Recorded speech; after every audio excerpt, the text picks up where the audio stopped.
it's almost remarkable to me the extent to which there is still a pricing in that there will be a cut in December. Do you think it'll happen? Yeah, I think it will happen. But listen, one thing I've learned about markets is you have to interpret what they are saying. There is a part of this committee that definitely would like to wait and evaluate the data. I think they can go. I think they should go. I think they can go quicker.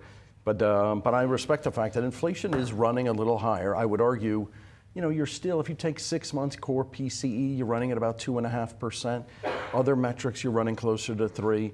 My only view being that's not an infectious inflationary expectation dynamic that allows the Fed to move. In fact, in the market today, you can buy 5-year inflation break-evens at 2.5%. It's not like the market thinks inflation is a problem, such that I think the window is there. I have a stronger view that I think labor is a tricky thing from here, and I think there is significant displacement on labor that we're going to see over the next couple of years. Last week, being an embodiment of that when we heard from Amazon, UPS. Technology is changing the world. I was on a call with the CEO today, and we're talking about data center investment. When you go into data centers, you don't see a lot of people. You see a huge amount of CapEx. So it buoys the economy. You just don't see a lot of people in those facilities. No, although you have to build them, right? You have to build them, you have to outfit them. That all requires people. But then when they're done, to your point, there's nobody there. That's right. And by the way, it's not just AI that's creating this productivity. You talk about things around inventory management, logistics, client procurement, predictive maintenance. Productivity is exploding everywhere. It means you see it in all the corporate earnings. Companies are doing well, the revenues are decent, cost of goods sold is coming down, their SG&A is coming down. You can operate with a lower cost threshold. That's why you're seeing M&A that's so high. I got to get bigger, I got to vertically integrate, I got to use data, I've got to use AI, and I don't need as much fixed infrastructure, including people. So this so-called low hiring, low firing environment that we keep talking about, has that already changed? Are we just not seeing it in the data yet, but we have the anecdotal evidence? So listen, there's no doubt that is the best characterization of where we are from a labor perspective today. My sense is companies are waiting, and you're seeing, I think today, I talked to CEOs who tell you, I'm comfortable with my labor force today. You saw Walmart freeze hiring. Let's stay where we are. Let's see if we can grow our business. And then you'll see some companies that proactively will reduce labor. I think, so if you take the last 4 months of data that we have gotten, and I don't think it's going to change much. The data we think is going to come is going to show the same thing. The last 4 months, if you strip out healthcare is not cyclical, it's not interest rate sensitive. We have negative job growth. I think that is something that is going to be persistent. Hopefully, the economy continues to be resilient, which I think it will. Actually, the economy's in good shape. I think the economy's in good shape, companies are in great shape. I think labor, not so much. Okay, so here's the question then. So say the Fed cuts because they're concerned about the labor market. What does that do for the labor market? How does it help the labor market? So there's a few things. By the way, you brought up the most salient issue. So by the way, what is the interest rate effect today? In inflation, you think about what's sticky inflation? Healthcare, insurance, education, pretty hard to get interest rates to help healthcare, insurance, education. Shelter is actually one that actually you can help. You bring the rate down, you help inflation. But shelter's not the one that's the problem as much right now. As Austin just pointed out, it's the services inflation right now that's accelerating a little bit. Those are the ones that are, but those are really, right. But shelter is coming down. By the way, something you're starting to see is the mortgage rate has come down to around 6%. All of a sudden, existing home sales are higher. You build more houses. You look at the earnings reports from the D.R. Hortons, the KB Homes, the Lennars. We're not building enough houses. Why? Because the home builders have to subsidize the mortgage rate. If you get that rate down, we'll get more housing. You'll bring down shelter. Listen, I think shelter is still the trickiest one. And what helps when you build more houses? Labor mobility. You lose your job in one state, I can move to another state. You create more velocity, and you can't AI building a house. Your point about data center. Right. If we can put a lot of people to work, there are so many reasons for doing it. Point being, listen, the interest rate tool today doesn't really affect CapEx because who's spending on CapEx? The big hyperscalers, et cetera. They fund through free cash flow. And they also have a fiscal tailwind. Not just AI, but in general, There's a fiscal tailwind for CapEx. Totally. So that, it's not really, interest rate doesn't really affect CapEx like it used to in the 70s and 80s. Now, what is the interest rate affecting? Small business, 44% of the hiring in the United States. By the way, slowing, having a tough time. We need to help small business. Low income that borrows on their credit card, borrows student loan, borrows through other mechanisms. That is hurting. Housing is hurting. And by the way, the U.S. government, 90% of what we finance in treasuries is 2 years and in. You keep the interest rate 100 basis points above where it should be, and that costs the country $100 billion per annum. So point being, the interest rate tool is not like it was in years ago when it was the calibrator, it was the modulator of growth in the economy. It affects the people that are getting hurt today, and it doesn't really do much for CapEx.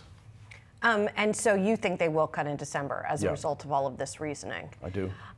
We talked about a year ago at our big Invest conference, and then I quoted you for months afterwards because at that. But what's so fascinating to me is how much the world has changed since then. Because at that time we were talking a lot about the deficit and how concerned some corners of the market were, but. If you remember, you said it's not the shark closest to the boat. It is not the most immediate threat. And in fact, that threat has seemed to recede even more between now and then. Do you think that is, what do you think is the shark closest to the boat? And do you think it's okay that we're not as worried about the deficits right now? So, I think I said it then, and I'll say it today. I think the amount of debt we have in the country is still a tail risk, but I think it is only a tail risk. We have to keep refinancing. By the way, the fact that 90% of our debt, 89% exactly, is 2 years in, we got to keep rolling immense amounts of debt. That is still the tail risk today. I haven't gone through too many crises in my life, from the housing crisis to emerging market crises, European crisis, financial crisis. It all centers around where the vulnerabilities are, and that's the debt. Today it's at the U.S. government. Listen, I think there are a lot of things happening that allow us, as long as the economy grows, and this is part of my thesis around, gosh, we got to run the economy with 5% nominal GDP. I think we'll hit it this year. I think there's a good chance we'll hit it next year. If you keep nominal GDP over the cost of the debt, meaning we get the cost of the debt down a bit, we keep nominal GDP, we'll actually de-lever the economy. So it is still the risk that's out there. Assuming the economy grows and we get the cost of the debt down, we'll be okay. What is the biggest risk then? So away from that, I'd say complacency. And when I see in markets, you start to see some things, there's a lot of money in the system. Part of why the equity market, I think, will keep going up. The technicals are extraordinary. People are willing to do things to generate return. That to me is out there. And then I don't see a lot. I feel good about the U.S. economy. The only problem with the economy is it's bifurcated. It's the most bifurcated economy I've ever seen. You got working a couple of cylinders on CapEx, a couple of cylinders, high income spending, low income not. So anyway, I think the economy's okay. Geopolitics hopefully is stable. U.S.-China relationship hopefully is stable. To me, it's just complacency and people putting money to work. Well, and you said maybe going out the risk spectrum a little bit. You didn't say the word bubble, but I'll say the word bubble because it's been uttered by almost everybody lately. Is that... are we looking at that level of speculative behavior, do you think?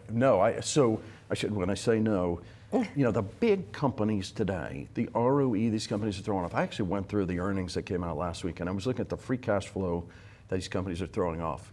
It's like nothing I've ever seen. If you take free cash flow, just the companies, it was a Google, Meta, Microsoft, and you look at the amount of, not just revenues, not just cash flow, free cash flow after you've spent on CapEx, they're creating major companies every quarter. And then the multiple, you look at they're trading at 20, 25, 26 times earnings. Now, I see a lot of deals, particularly in the private markets, that are no cash flow, no revenue for the next 2 or 3 years. And by the way, some are good business models. My guess is most of them will fall away, similar to what you saw in the actual bubble back in 2000 when you didn't have any cash flow, you certainly didn't have any revenues. So I do see some of that in the private markets, but generally in the public markets, I don't think it's overdone. Are the private credit markets? Let's leave aside the sort of tricolor First Brands situations that we saw. Elsewhere, do you think there are problems in private credit? From a systemic point of view, no. We do a load of financing in real estate, commercial, resi, bilateral credit, bilateral finance. Generally not. I will say things that get auctioned off. Like whenever there's a big financing that gets auctioned off, or somebody wants to put their name on something that gets auctioned, like I look at the levels, sometimes it's through the public markets and think, why would you ever do that? There is some stuff, and they're around the edges in like financing software. What's going to happen with software and AI? There's some stuff around the edges that I think are tricky, but not a systemic, like we saw in prior decades. All right, Rick, I got to end with this. You are reportedly on the short list to be the next Federal Reserve Chair. I know you can't say very much about it, so I would ask it this way. Is that a job that somebody can say no to if they are offered it? I'd say being on a list is an unbelievable honor for me, and everybody, will evaluate it based on, their own particular thought process. Listen, it's a huge honor, and I'm going to go through my process, and I will say today, the investing side of what we're doing is, you were kind enough. We did this ETF called BINC. I mean, the amount's up to 14 billion, and it's pretty incredible. There's some fun things to do in the investment arena. So, anyway, I know it's not a great answer, but that's you're where I'm gonna enjoying what focus. you're doing right now, is what you're saying. I am. Okay, good to know, Rick. We'll keep talking, I'm sure. Thanks, Julie. Thanks for coming in. I Yeah, really appreciate I appreciate it.